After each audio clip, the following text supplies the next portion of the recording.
Samsung just did something that honestly pisses off every other laptop maker on the planet. They made a laptop that gets better gaming performance than most dedicated graphics cards, pulls 30 hours of battery life, and somehow made it thinner than a stack of quarters. The Galaxy Book 6 Pro shouldn't exist, but here we are.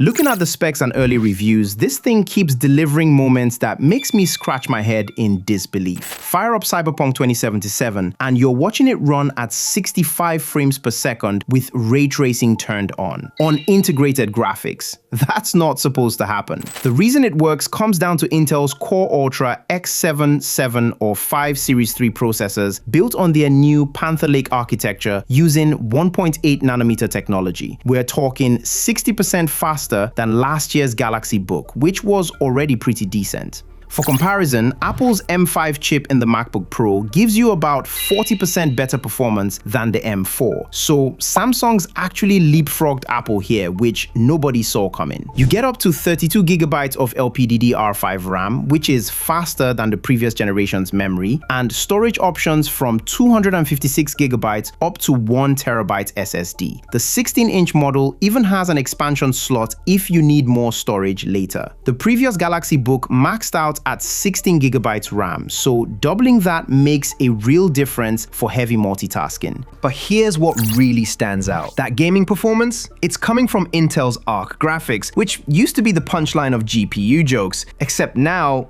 it's not a joke anymore. Early benchmarks show this thing handling games that would make the previous Galaxy Book wheeze and give up.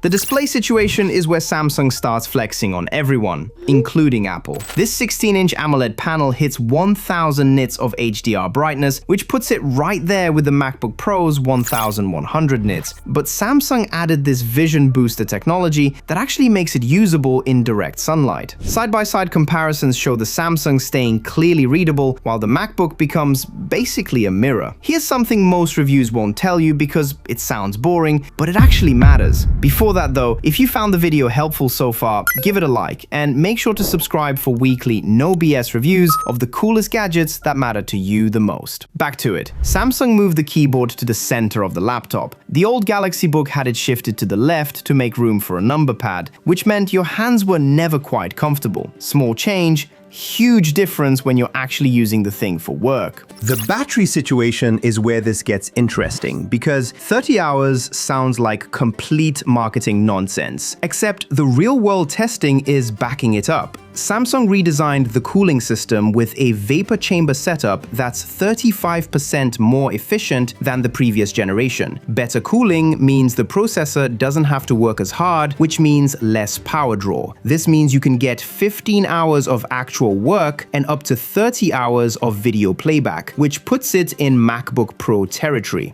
I don't care what anyone says, that's impressive for a Windows laptop. Build quality tells you everything about how seriously Samsung is taking this. At 11.9mm thick, it's actually thinner than the previous generation and significantly thinner than Apple's 16-inch MacBook Pro. The aluminum construction feels like they borrowed some ideas from Apple's playbook, which isn't a bad thing. The AI processing deserves mention because it's not the usual buzzword nonsense. With 50 teraflops of processing power, this thing handles AI tasks locally instead of sending everything to the cloud. That means your data stays on your machine, responses are instant, and you don't need internet connectivity for AI features. And this actually makes sense considering the power of its CPU and GPU. Audio is one of those things you don't think about until it's really good or really bad. Samsung went with a quad speaker setup with Dolby Atmos support, and early reviews say it's genuinely impressive.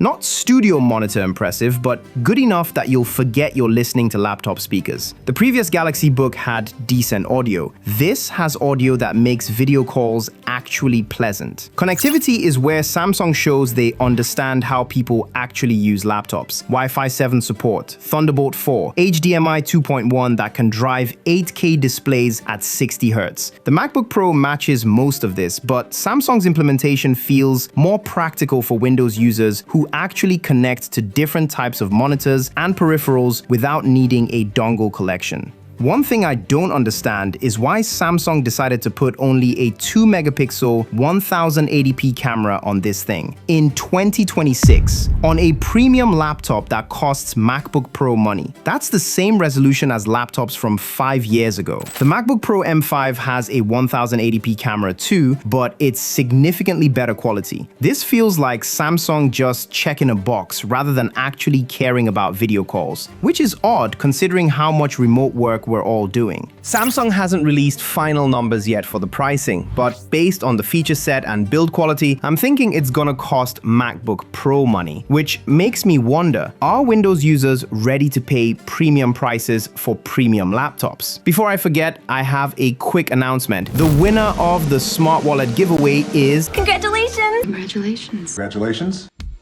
Dean Brad. Big congrats, dude. A brand new smart wallet is coming your way. For everyone else who didn't win, make sure you subscribe because there will be more giveaways coming up soon.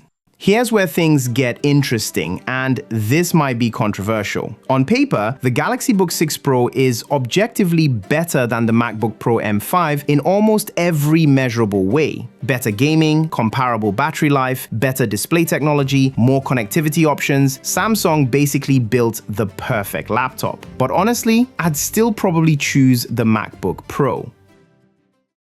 Go ahead, roast me in the comments. But macOS just works in a way that Windows still doesn't. The ecosystem integration, the build quality consistency, the way everything just connects seamlessly. Samsung built an incredible machine, but Apple built an incredible experience. Sometimes that matters more than specs. And if you want to see an even crazier experience, check out what Huawei launched recently, and make sure you subscribe.